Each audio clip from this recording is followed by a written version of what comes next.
नमस्कार, हिमाचल समाचार में आपका स्वागत है। आज के मुख्य समाचार। मुख्यमंत्री ने अंतर्राष्ट्रीय शिवरात्रि मेले का किया विधिवत शुभारंभ। देवी देवताओं के नजराने और बजंत्रियों के मानदेय में 10-10% बढ़ोतरी की घोषणा।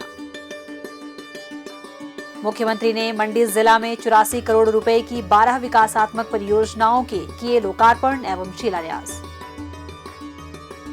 मुख्यमंत्री ने सोलन विधानसभा क्षेत्र को दी 186 करोड़ रुपए की सौगात। 32 करोड़ रुपए से निर्मित औषधि प्रशिक्षण प्रयोगशाला बद्दी जनता को की समर्पित। मुख्यमंत्री ने कहा, दृढ़ता से हर चुनौती का सामना कर आत्मनिर्भर हिमाचल की परिकल्पना को करेंगे साकार। सोलन में पार्किंग व इंडोर स्टेडियम के निर्माण के लिए 10-10 करोड़ रुपए प्रदान करने की घोषणा। और अब समाचार विस्तार से। मुख्यमंत्री ठाकुर सुखविंदर सिंह सुक्खू ने शनिवार को मंडी के ऐतिहासिक पड्डल मैदान से विश्व विख्यात 7 दिवसीय अंतर्राष्ट्रीय शिवरात्रि महोत्सव का विधिवत शुभारंभ किया। देवी देवताओं के आशीर्वाद से और सृष्टि के रचना शिव भगवान के आशीर्वाद से मैं अंतर्राष्ट्रीय शिवरात्रि महोत्सव मंडी 2024 के शुभारंभ की विधिवत घोषणा करता हूँ।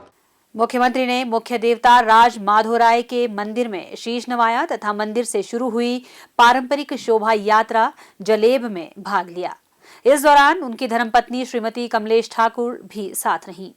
पारंपरिक परिधानों से सजे हजारों श्रद्धालुओं ने देवी देवताओं की पालकियों को पड्डल मैदान तक पहुंचाया। यह शोभा यात्रा पड्डल मैदान में संपन्न हुई। मुख्यमंत्री ने पगड़ी समारोह में भी भाग लिया और श्री राज माधोराय मंदिर में विधिवत पूजा अर्चना की। उन्होंने पड्डल में एक विशाल जनसभा को संबोधित करते हुए देवताओं के नजराने और बजंत्रियों के मानदेय में 10-10% बढ़ोतरी की घोषणा की। उन्होंने कहा कि हम देव संस्कृति को मानने वाले लोग हैं। देव समाज के हित के लिए सरकार कार्य कर रही है। मुख्यमंत्री ने कांग्रेस के अयोग्य घोषित 6 विधायकों का जिक्र करते हुए कहा कि भाजपा गडरिये की तरह उन्हें हाँक कर यहां से वहां ले जा रही है। उन्होंने सवाल किया कि आखिर क्या वजह है कि पंचकूला के 5 सितारा होटल में आराम के बाद अब उन लोगों को भाजपा चार्टर्ड प्लेन से देहरादून ले गई और वहां ऋषिकेश में एक 7 सितारा होटल में रखा है। उन लोगों ने अंतरात्मा की नहीं बल्कि धनात्मा की पुकार सुनी और पार्टी तथा जनता को धोखा दिया। जिस प्रकार इस कुर्सी को चुराने की कोशिश भारतीय जनता पार्टी के नेता कर रहे हैं वो कभी सफल नहीं होगी, क्योंकि ये आम जनता की कुर्सी है, ये किसान के बेटे की कुर्सी है, ये कर्मचारी के बेटे की कुर्सी है। इसको छीनने की कोशिश करेंगे तो आम जनता जो हमारे साथ कंधे से कंधा मिलाकर चलेगी वो आपको उसका मुंह तोड़ जवाब देंगे। क्या आप लोग हमारे साथ कंधे से कंधा मिलाकर चलेंगे? दोनों हाथ खड़े करके बताइए। तो अगर मैं आपको ये कहना चाहता हूं, भ्रष्टाचार की लड़ाई लंबी है। भ्रष्टाचार से की कमाई पर हम कुठाराघात करते रहेंगे और जो पैसा उस भ्रष्टाचारियों ने कमाया है वो आम जनता के बीच हम लोग बांटेंगे, जिसका हमने क्रम शुरू कर दिया है। फिर बार बार कहते थे गारंटियां कहां से पूरी करें। आप लोग आंखें बंद करके भारतीय जनता पार्टी के नेता सोए रहे, पैसा लुटाते रहे। आपका धन था, ये आपका धन है। 5 साल के लिए कुर्सी मिलती है, ये लुटाने के लिए नहीं होती, ये किसान की सेवा के लिए होती है, महिलाओं के सम्मान के लिए होती है, युवाओं के रोजगार के लिए होती है और आम आदमी के मान सम्मान को बढ़ाने के लिए होती है। विधायक आप अपने दुख बांटने के लिए बुलाते हैं। 9 दिन से वो जैसे कोई गडरिया अपनी भेड़ों को लेकर चलता है उस तरह उनको लेकर वो ऋषिकेश ताज होटल में चले गए। जो धन आत्मा के बल पर गए हैं भगवान उन्हें कभी माफ नहीं करेगा। अंतरात्मा नहीं थी ये धन आत्मा थी। और मैं एक और बात कह देना चाहता हूं, ये सरकार पूरे 5 साल चलेगी। ये सरकार आम आदमी की सरकार है, ये सरकार गरीब की सरकार है, आम आदमी की सरकार है, किसान की सरकार है, कर्मचारी के बेटे की सरकार है और जनता की आवाज है। उन्होंने कहा कि हमारी लड़ाई लोकतंत्र के लिए है। भाजपा द्वारा लोकतंत्र को कमजोर करने के मंसूबे सफल नहीं होंगे। मुख्यमंत्री ने पड्डल मैदान में विभिन्न विभागों, बोर्डों एवं निगमों द्वारा लगाई गई प्रदर्शनियों का शुभारंभ किया। उन्होंने शिवरात्रि महोत्सव के अवसर पर मेला समिति द्वारा प्रकाशित स्मारिका का विमोचन भी किया। मुख्यमंत्री ठाकुर सुखविंदर सिंह सुक्खू ने अंतर्राष्ट्रीय शिवरात्रि मेले के शुभारंभ के मौके पर मंडी जिला को करीब 84 करोड़ रुपए की विकास परियोजनाओं की सौगात दी। उन्होंने इस अवसर पर पड्डल से 12 विकास परियोजनाओं के लोकार्पण और शिलान्यास किए। मुख्यमंत्री ठाकुर सुखविंदर सिंह सुक्खू ने आज सोलन विधानसभा क्षेत्र में लोगों को लगभग 186 करोड़ रुपए लागत की विकासात्मक परियोजनाओं की सौगात दी। उन्होंने 7 करोड़ रुपए की लागत से निर्मित 33/11 केवी विद्युत उपकेंद्र सायरी, 1 करोड़ 19 लाख रुपए की लागत से निर्मित लोक निर्माण विभाग के सायरी स्थित विश्राम गृह, 3 करोड़ 49 लाख रुपए की लागत से निर्मित महोग मतीमो बशील मार्ग का लोकार्पण किया।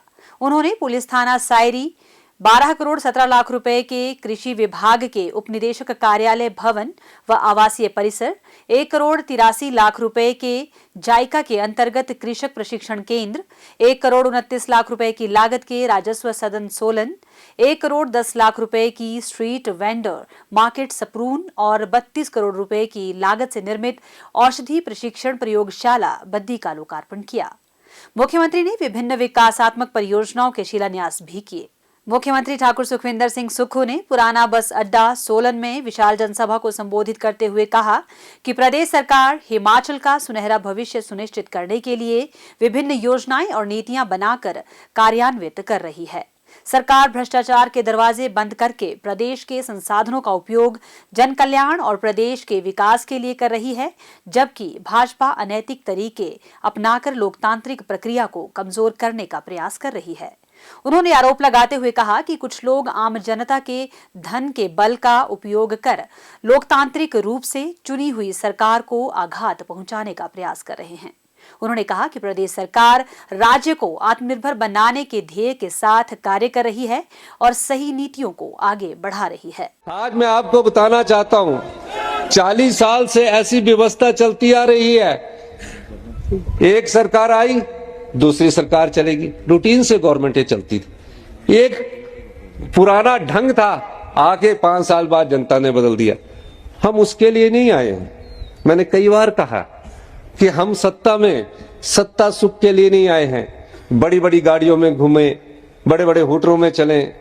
हम सत्ता में व्यवस्था परिवर्तन के लिए आए हैं और ये व्यवस्था परिवर्तन के कारण ही है जो आज हमारी ईमानदारी और पारदर्शी सरकार को गिराने की जो लोग कोशिश कर रहे हैं, उनके आप बैकग्राउंड देखिए, पिछला इतिहास देखिए कि वो किस प्रकार धन बल के बलबूते पर राजनीति कर रहे हैं। और धन बल किसका? आप लोगों का है। आप जानते हैं, जब मैंने दूसरा बजट प्रस्तुत किया, हमने एक साल में 2200 करोड़ रुपए का राजस्व कमाया। 2200 करोड़ रुपए का राजस्व हमने उस भ्रष्टाचार पर लगाम लगाई। उस भ्रष्टाचार में जो आपके पिछले दरवाजे से बाहर जा रहा था, मैंने उस दरवाजे को बंद किया। हर साल शराब के ठेके रिन्यू हो जाते थे, सिर्फ आय 10% बढ़ती थी, यानी कि 160 करोड़ रुपए। हमने शराब के ठेकों की नीलामी की और 500 करोड़ रुपए की आय आप लोगों के लिए राजस्व अर्जित किया। कई और प्रकार से हमारी चोरी हो रही थी, मैंने उन दरवाजों को भी बंद किया। बड़े बड़े उद्योगपति हमारे को प्रलोभन देने की कोशिश करते रहे, लेकिन हम उन प्रलोभनों के लालच में नहीं आए। हमने कहा ये जनता का पैसा है, हिमाचल के गरीब आदमी का पैसा है, हिमाचल के किसान का पैसा है, हिमाचल के दुकानदार का पैसा है। इस पैसे पर हिमाचल की जनता का अधिकार है। इसको हम लूटने के लिए सत्ता में नहीं बैठे हैं, हम इसको बचाने के लिए और जनता की सेवा के लिए सत्ता में बैठे हैं। मैं 26 साल की उम्र में काउंसलर बन गया था, तब से लेकर आज तक राजनीति कर रहा हूं। कभी सत्ता की भूख के सहारे मैंने कभी राजनीति नहीं की, मैंने संघर्ष की राजनीति का दामन थामा है और संघर्ष की राजनीति करके आज मैं मुख्यमंत्री की कुर्सी पर पहुंचा हूं। मुख्यमंत्री ने कहा कि आर्थिक संसाधनों की कमी के बावजूद प्रदेश सरकार ने प्राकृतिक आपदा का मजबूती से सामना किया। प्रदेश सरकार को केंद्र से कोई विशेष सहायता प्राप्त नहीं हुई, फिर भी हमने प्राथमिकताएं तय की और हर प्रभावित व्यक्ति को हर संभव सहायता प्रदान की।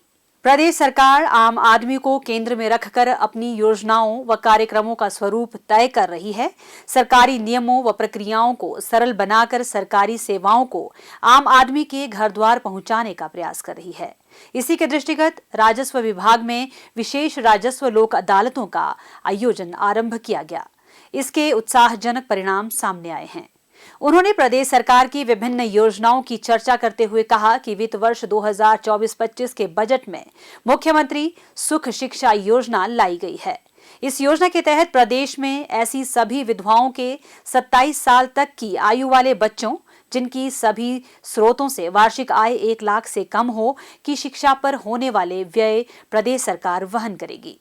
मुख्यमंत्री ने सुख आश्रय योजना, आपदा राहत पैकेज, अंग्रेजी माध्यम से पढ़ाई, ग्रामीण आर्थिकी को सशक्त बनाने, ओपीएस, कर्मचारी कल्याण सहित विभिन्न योजनाओं की विस्तार पूर्वक जानकारी दी। जितनी गरीब महिलाएं विडो है उनकी आय का हमने लिमिट को बढ़ा दिया, 2.5 लाख कर दिया और कहा कि इसको 3 लाख रुपया, जो छोटे से घर में रहती है उसको 3 लाख रुपया मकान बनाने का हमारी सरकार उपलब्ध करवाएगी। सरकारी कर्मचारियों को ओल्ड पेंशन स्कीम देने के बाद सभी सरकारी कर्मचारी हमारे हम पास मिलने आए। आर्थिक तंगी थी लेकिन हमने अच्छा वित्तीय प्रबंध करके सरकारी कर्मचारी को 4% डीए की किस्त भी दी। और जितने पुलिस वाले भाई हमारे खड़े हैं, इन पुलिस वाले भाइयों को 210 रुपए मिलते थे डाइट मनी के। मैं भी बार बार विधानसभा में करता था कि 210 रुपए मिलते हैं। मेरे पास अधिकारी कागज लाए, 210 से 400 कर दो। मैंने बोला कितने साल से 210 मिल रहे? कहते जी 10 साल से 210 मिल रहे। फिर 400 के बाद 600 कर दो। मैंने 210 से 1000 रुपया डाइट मनी पुलिस वालों को दी, क्योंकि ये पैसा आपका है। हिमाचल कर्जे के नीचे गलत नीतियों के कारण गया। जो चीज आपको मिलनी चाहिए थी वो गलत नीतियों के कारण इन्वेस्टमेंट ड्रेन हो गया, यानी कि इन्वेस्टमेंट बाहर चला गया। हम सही नीतियों को आगे बढ़ा रहे हैं। अपनी अर्थव्यवस्था को हम पटड़ी पर लाएंगे, अपनी अर्थव्यवस्था को पटड़ी पर लाएंगे। जो धन कमा रहे और जनता के बीच बैठ रहे हैं और 2032 तक आप गर्व महसूस करेंगे, आप गौरव महसूस करेंगे कि हम हिंदुस्तान के सबसे समृद्धशाली और अमीर राज्य बनेंगे। चुनौतियां आती है राजनीतिक जीवन में, इन चुनौतियों से हम घबराने वाले नहीं हैं। मुख्यमंत्री ने सोलन में पार्किंग व इंडोर स्टेडियम के निर्माण के लिए 10-10 करोड़ रुपए प्रदान करने की घोषणा की। हिमाचल समाचार देखने के लिए सब्सक्राइब करें यूट्यूब चैनल हिमाचल समाचार, फॉलो करें x@DPRHP, लाइक करें Facebook page information and public relations department Himachal Pradesh, follow करें इंस्टाग्राम @DIPR हिमाचल, विजिट करें वेबसाइट www.himachalpr.gov.in। इस अंक में इतना ही। कल फिर होगी मुलाकात। दीजिए इजाजत। नमस्कार।